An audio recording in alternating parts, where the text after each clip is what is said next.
नमस्कार, स्वागत है आप सभी का मैथ्स विद मनोज पे। आज की क्लास में हम कुछ एक्स्ट्रा क्वेश्चन देखेंगे और बहुत अच्छे क्वेश्चन है, बहुत अच्छे कंसेप्ट भी है। तो आज की क्लास में हम इन क्वेश्चन को डिस्कस करते हैं। ओके, तो जो फर्स्ट क्वेश्चन है हमारा वो दिया है कि इफ़ आई एक मैट्रिक्स है 2 का और जहाँ पे n एक नेचुरल नंबर है और आपको फाइंड करना है a to the power 4n। Okay, तो अगर नेचुरल नंबर से बिलोंग करता है ना, प्रोसेस को समझना। अगर नेचुरल नंबर से बिलोंग करता है तो अगर हम n1 रखते हैं तो a की पावर 4 क्या होगा, है ना। अगर हम n2 रखते हैं तो a की पावर 8 क्या होगा। तो हमें कुछ आइडिया मिलेगा जब हम कुछ फाइंड करेंगे। तो हम पहले a स्क्वायर फाइंड करते हैं। तो a स्क्वायर कितना होगा, a 0 i और फिर यहाँ से भी i 0 i। ओके, तो मल्टीप्लाई करो i into I square, 0 into 0 0, i into 0 0, 0 into I 0, 0 into I 0 plus i into 0 0, 0 into 0 0 plus i into I square. Okay, तो आई स्क्वायर की वैल्यू आयोटा स्क्वायर है ना, तो आयोटा स्क्वायर की value कितनी होती है, -1। तो यहाँ रखोगे -1 0 0 और -1। ओके, तो यहाँ से a स्क्वायर तो आपको मिल गया।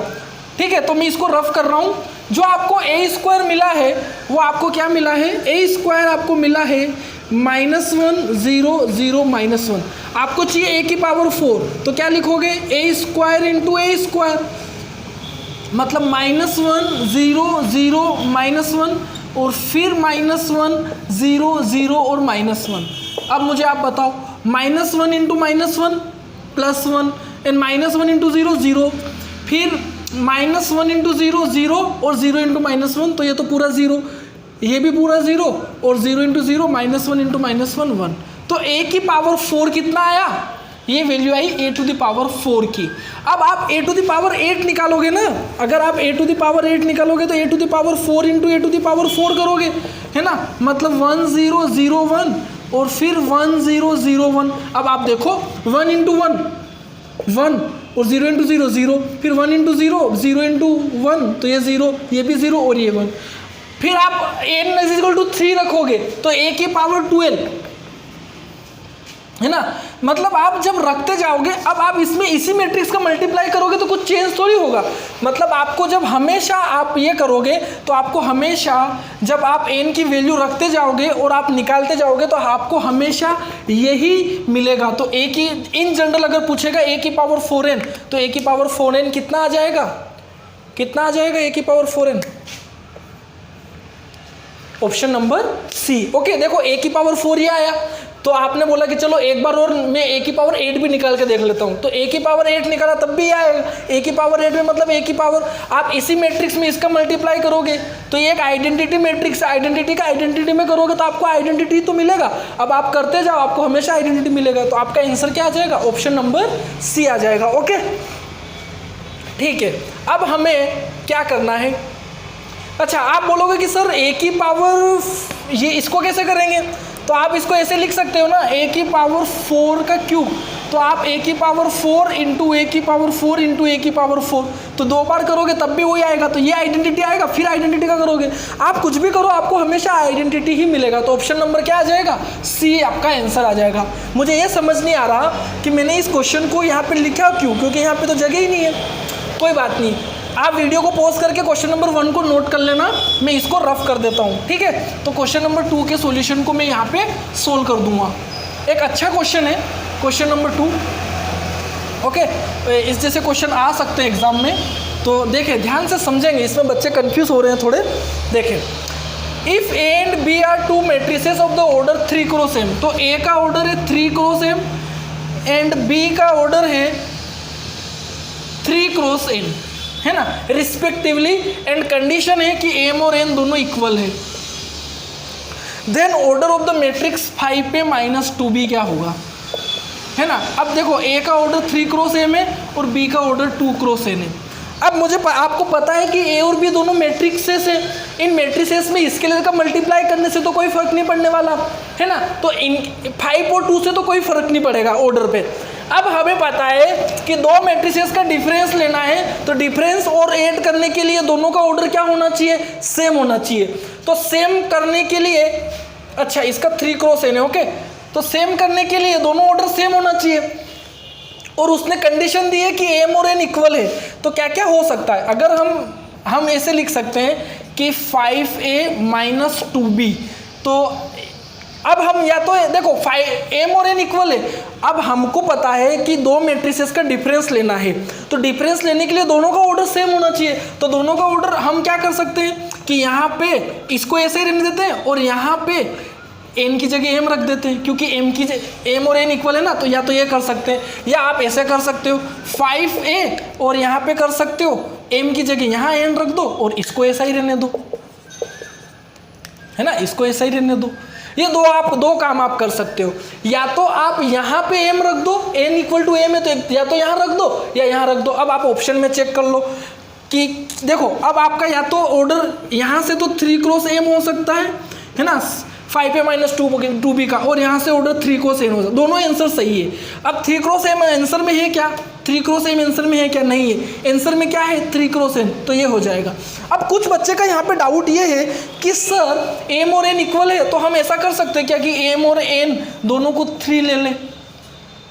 तो मैंने कहा कि बेटा आप दोनों को 3 ले सकते हो। अगर आप दोनों को 3 ले रहे हो, ये आपके माइंड में आया, ये तो एक एजम्पशन है ना, ये एक एजम्पशन है, आपने सोचा कि हम 3 ले सकते हैं, तो आपने जैसे ही मुझसे बोला कि सर मैं m और n दोनों इक्वल है, मैं 3 ले सकता हूँ, तो मैं आपसे कहूँगा कि अगर बेटा आपके माइंड में ये आ रहा है तो मेरे माइंड में भी तो ये आ सकता है कि मैं m और n को 2 ले लूँ। अगर मैं ये कहूँगा, फिर अगर दूसरा बच्चा खड़ा हो जाएगा सर m और n को 1 भी तो ले सकते हैं, तो फिर ये तो एक एजम्पशन हो गया ना, हमें सॉलिड आंसर बताना है। तो आप क्या कर सकते हो, या तो n की जगह m रख दो या m की जगह n रख दो, दोनों आंसर को चेक कर लो, ऑप्शन में कोई एक दिया होगा। ओके, तो ये आपका इसमें 3 क्रॉस n दिया है, तो 3 क्रॉस n आपका आंसर होगा। ओके, नोट डाउन कर लो।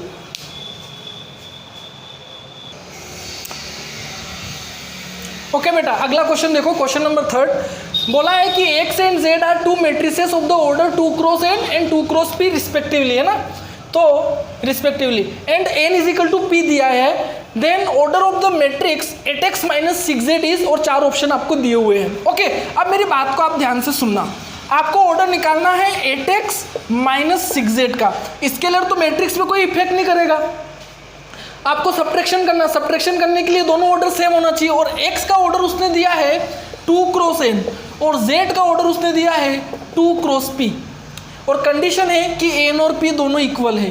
तो मैंने आपसे कहा कि इनका डिफरेंस आप तभी ले सकते हो जब दोनों ऑर्डर सेम हो, तो यहाँ पे तो 2 2 इक्वल है, अब ये दोनों इक्वल होना चाहिए। तो आप क्या कर सकते हो, एक बार तो आप n की जगह p रख सकते हो, तो यहाँ पे रख दो और इसको सेम रख दो, है ना, या आप एक काम ये कर सकते हो कि इसको सेम रहने दो और यहाँ पे p की जगह n रख दो, क्योंकि इक्वल है ना, आप ये कर सकते हो। यहाँ से आपको आंसर मिलेगा 2 क्रॉस p और यहाँ से आपको आंसर मिलेगा 2 क्रॉस n। अब ऑप्शन में देख लो 2 क्रॉस p है क्या? ये p क्रॉस 2 है, दोनों में डिफरेंस है ना, तो 2 क्रॉस p है क्या? नहीं है। 2 क्रॉस n है क्या? यस, तो 2 क्रॉस n आपका आंसर होगा। फिर से एजम्पशन नहीं ले लेंगे कि सर मैं p को क्या यहाँ पे n और p इक्वल है तो क्या मैं 2 3, एजम्पशन नहीं लेना। अगर आप कुछ सोच रहे हो तो फिर दूसरा भी तो कुछ सोच सकता है ना, सॉलिड आंसर बताना है, इसलिए ये दोनों पॉसिबल आंसर है और इन दोनों में से कोई एक ऑप्शन में दिया हुआ है और वो आंसर आपका 2 क्रॉस n है। ओके, नोट डाउन कर लो। क्वेश्चन नंबर 4 देखो, है ना, ये क्वेश्चन सीबीएसई 2012 में आया हुआ क्वेश्चन है। ओके, ये क्वेश्चन एग्जाम में आ चुका है। क्वेश्चन है कि find the value of this determinant. Okay, अब इस क्वेश्चन को बच्चे बहुत सारे तरीके से कर सकते हैं। कुछ बच्चे इसको डायरेक्ट एक्सपेंशन करेंगे और कुछ बच्चे दिमाग का यूज करेंगे और अपना टाइम सेविंग करेंगे। कैसे? 2 3 4 5 6 8। बच्चे ने क्वेश्चन को ध्यान से देखा और यहाँ सोचा कि मैं 6x को ऐसे लिख सकता हूँ ना, 3x इंटू 2, मैं 9x को ऐसे लिख सकता हूँ ना, 3x इंटू 3, और मैं 12x को ऐसे लिख सकता हूँ ना, 3x इंटू 4। और फिर वो बच्चा क्या करेगा, कॉमन 3x फ्रॉम R3, तो उस बच्चे ने 3x R3 से कॉमन ले लिया, तो 2 3 4 5 6 8 और यहाँ पे 2 3 4। अब वो बच्चा देखेगा कि sir R1 and R3 identical है, तो इस डिटर्मिनेंट की वैल्यू 0 होगी, 0 × 3x, उसका आंसर क्या आ जाएगा, 0 आ जाएगा। और कोई बच्चा देखो R1 एंड R3 आइडेंटिकल है, तो आइडेंटिकल डिटर्मिनेंट की वैल्यू 0, 0 × 3x 0 आ जाएगा। बट कोई बच्चा बोलेगा कि सर मैं प्रॉपर्टी का यूज़ नहीं करना चाहता हूँ, तो मैं अगर नहीं करना चाहते हो तो आप ऑपरेशन लगा दो, R1 के लिए R1 - R3 लगा दो, तो क्या आ जाएगा, डिटर्मिनेंट क्या आ जाएगा 3x, R1 के लिए R1 - R3 तो 2 - 2 0, 3 - 3 0, 4 - 4 0, 5 6 8 2 3 4। किसी डिटर्मिनेंट के रो के सारे एलिमेंट 0 है तो आंसर क्या आ जाएगा 0, तो 3x × 0 आपका आंसर आ जाएगा 0। ओके, तो ये क्वेश्चन नंबर 4 था जो एग्जाम में आया हुआ है।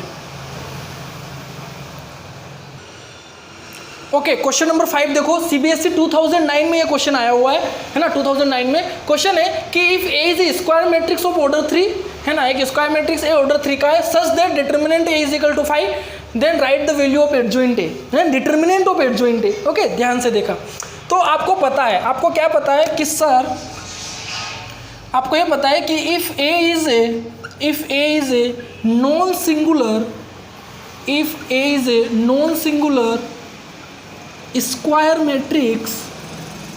मैट्रिक्स ऑफ ऑर्डर n, अगर एक नॉन सिंगुलर मतलब determinant A not equal to 0 और उसका ऑर्डर n है, then determinant of adjoint A क्या होता है, डिटर्मिनेंट A की पावर n-1। अच्छा, अभी यहाँ पे स्क्वायर मैट्रिक्स है, ऑर्डर 3 है और डिटर्मिनेंट A = 5 है, मतलब नॉन जीरो है ना, तो नॉन सिंगुलर है वो, और स्क्वायर मैट्रिक्स भी है, तो डिटर्मिनेंट एडजॉइंट A पूछा है। तो आपके जो क्वेश्चन में डिटर्मिनेंट ऑफ एडजॉइंट A पूछा है, आपका ऑर्डर 3 है, तो यहाँ डिटर्मिनेंट का 3 - 1 आएगा, मतलब डिटर्मिनेंट A का स्क्वायर आ जाएगा। डिटर्मिनेंट A कितना है 5, तो 5 का स्क्वायर कितना आ जाएगा 25, तो डिटर्मिनेंट ऑफ एडजॉइंट A कितना आ जाएगा 25। ओके, ये आपका आंसर है। ओके, नोट कर लो इसको।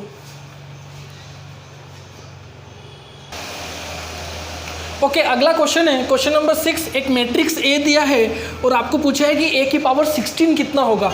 तो A की पावर 16 डायरेक्ट नहीं निकाल सकते, पहले A स्क्वायर निकालेंगे। तो A स्क्वायर क्या होगा 0 0 4 0 एंड 0 0 4 0। मल्टीप्लाई करो बेटा, 0 × 0 तो ये 0 आ जाएगा, फिर 0 × 0 0, फिर 0 × 0 0, 4 × 0 0, 0 × 4 0, तो 4 × 0 0, 0 × 0 0, मतलब आपको A स्क्वायर एक नल मैट्रिक्स मिला, है ना, ये A स्क्वायर है। अगर आप A की पावर 4 निकालोगे तो A स्क्वायर × A स्क्वायर करोगे, है ना, तो 0 0 0 0 और फिर 0 0 0 0।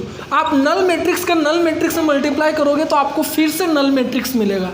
तो आप अगर A की पावर 16 भी निकालोगे ना बेटा, मतलब A की पावर अगर आप 16 में निकालोगे ना, तो आपको वो भी क्या मिलेगा, नल मैट्रिक्स ही मिलेगा। ओके, क्योंकि नल का नल में मल्टीप्लाई करेंगे तो हमको नल ही मिलेगा। ओके, ठीक है। तो यहाँ पे कुछ क्वेश्चन बताए मैंने जो अच्छे क्वेश्चन है, ठीक है। तो आगे अगर हमें और पॉसिबल लगेगा, और क्वेश्चन तो बहुत सारे हैं बताने जैसे, तो जब भी मुझे टाइम मिलेगा तो मैं आपके लिए और क्वेश्चन लेके आऊँगा। ओके, तब तक अपना ध्यान रखें और हमेशा खुश रहें। Okay, bye.